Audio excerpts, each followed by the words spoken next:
Ouija board pertama kali diperkenalkan pada bulan Februari tahun 1891.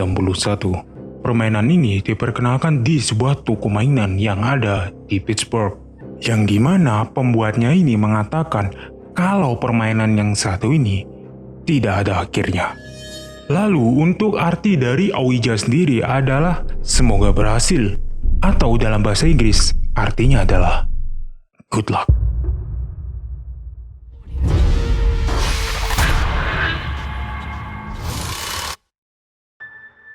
Oke, setelah mendengar penjelasanku di awal tadi itu, mungkin kalian sudah berpikir kalau permainan ini cuma mainan biasa. Karena, ya konsepnya aja itu menarik kan, karena papannya ini bisa bicara sendiri dan memiliki konsep tiada akhir. Jadi, ya sampai sini tidak ada hal yang mencurigakan. Tetapi, perlu kalian ingat ya, kalau boneka Annabelle itu pada awalnya hanya sekedar boneka. Tetapi endingnya sekarang gimana? Boneka ini sekarang adalah boneka terkutuk. Yang dimana semuanya ini terjadi karena disalahgunakan. Dan kebetulan juga hal ini terjadi kepada Ouija board. Yang pertama kalinya itu ya cuma permainan biasa, papan biasa yang digunakan untuk permainan keluarga. Tetapi semuanya berubah karena ada salah satu oknum yang membuat permainan ini seolah-olah menjadi permainan pemanggil arwah. Bahkan dalam beberapa kasus terjadi teror mengerikan yang terjadi karena habis bermain permainan ini. Hal ini terjadi karena beberapa orang lupa melakukan satu hal yang cukup penting ketika mengakhiri permainan ini. Jadi seperti yang kalian ketahui ya, kalau bermain Ouija board, ketika kalian sudah menyelesaikan permainan, maka kalian harus mengucapkan goodbye. Tetapi kalau kalian lupa, akan terjadi hal yang mengerikan. Seperti yang dialami oleh Angela Jackson. Dia ini adalah seorang ibu dari 2 orang anak, yang dimana dia ini adalah orang tua tunggal. Suatu ketika dia ini melakukan pesta barbeque bersama tetangga-tetangganya di rumahnya. Pada awalnya semuanya itu fine-fine aja, nggak ada hal-hal yang mencurigakan, ya fine-fine aja. Tetapi lama-kelamaan pesta itu menjadi membosankan karena kurangnya permainan ketika itu.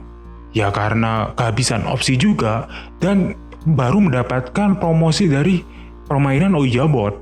Akhirnya Angela ini mencoba permainan itu bersama tetangga-tetangganya. Pada awalnya itu ya mereka have fun aja, nggak ada penampakan apa, hantu apa, nggak ada. Semuanya fine aja.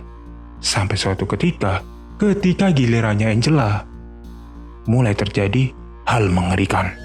Jadi ketika waktunya Angela ini, papan ini mengatakan kalau Angela ini akan mengalami kematian karena mendapat serangan benda tumpul dari belakang.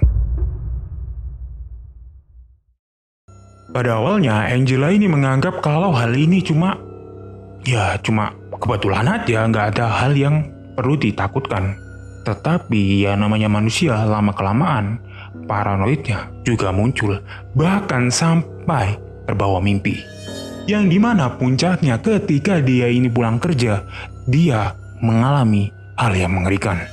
Jadi ketika dia pulang kerja, dia itu melewati sebuah jalan yang dimana jalan ini menjadi salah satunya jalan menuju ke rumahnya. Yang dimana jalan ini adalah jalan yang cukup sepi serta gelap. Karena biasanya dia ini juga sering pulang kerja lewat jalan itu, jadi ya biasa aja dia lewatnya. Tetapi ketika hari itu ada orang yang mengikutinya dari belakang. Pada awalnya Angela tidak merasakan hal-hal aneh. Tetapi suatu ketika orang yang ada di belakangnya ini tiba-tiba menyerang dari belakang dan kemudian membuat Angela terjatuh. Beruntungnya pada saat itu ada salah satu pedestrian yang melewati tempat itu dan mulai menginterferensi kejadian itu yang membuat akhirnya pria misterius ini lari ketakutan. Sedangkan Angela ini berhasil ditolong, ya walaupun ya ada bekas retak di tengkoraknya. Untuk kasus kedua ini mungkin menjadi sebuah pembelajaran yang dimana kejadian ini terjadi kepada seorang anak yang berusia 13 tahun yang ada di Jerman. Sebut saja namanya ini adalah Ronald. Ronald ini memiliki kebiasaan sebagai anak muda yang cukup hits pada kala itu. Dan kebetulan pada saat itu yang hits itu adalah permainan Ouija board. Ya karena dia ini termasuk anak yang hits juga ya, Ronald ini kemudian memainkan permainan itu. Pada awalnya dia itu menanyakan hal-hal yang cukup random lah kepada hantu. Tetapi suatu ketika dia itu menanyakan kabar dari bibinya yang telah meninggal. Singkat cerita ya, ketika dia ini sudah berhasil memanggil arwah dari bibinya itu, dia kemudian menyelesaikan permainannya tanpa mengucapkan goodbye. Dan di saat itulah terjadi teror mengerikan yang dialami oleh keluarga Ronald. Mulai dari beberapa kursi yang bisa terbang sendiri serta banyak barang yang hilang dan ditemukan di tempat yang terbilang cukup mustahil.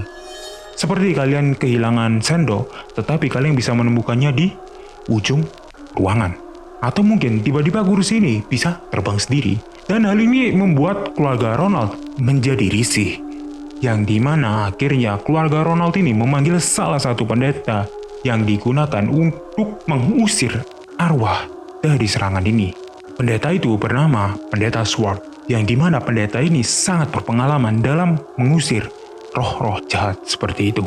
Ketika melakukan pembersihan, nggak ada hal-hal aneh di rumah itu. Tetapi ketika melakukan pembersihan kepada Ronald ini, sang pendeta ini mengatakan kalau ada arwah yang sedang menempel di tubuh Ronald. Pada awalnya, pendeta ini mengatakan kalau itu arwah. Tetapi ketika sudah ditanyai dan melakukan mediasi kepada makhluk ini, ternyata dia ini bukan arwah, melainkan seorang iblis. Sang pendeta yang mengetahui kalau yang menempel di tubuh Ronald ini adalah seorang iblis, tentu saja melakukan berbagai upaya untuk mengusir iblis ini. Dan untungnya ya, iblis ini berhasil diusir. So, itu adalah cerita serta penjelasan dari Ouija board. Kalau kalian suka, kalian bisa klik tombol like. Kalau kalian merasa video ini membosankan, kalian bisa klik tombol dislike. Jangan lupa untuk klik tombol subscribe dan nyalain loncengnya juga. Karena di video berikutnya ini, aku akan ngebahas tentang salah satu kejadian hal aneh yang ada di dunia. Kejadian ini ya cukup, bisa kita bilang itu nyeremin dan patut banget buat kalian tonton. Jangan lupa untuk menonton video di atas sini yang wajib buat kalian tonton, karena di video ini aku ngebahas tentang salah satu kejadian hal aneh yang ada di dunia. Atau yang di bawah ini aku ngebahas tentang salah satu makhluk mitologi yang cukup menyeramkan yang berasal dari Jepang. Terakhir, namaku Rafli, and I'll see you guys next time.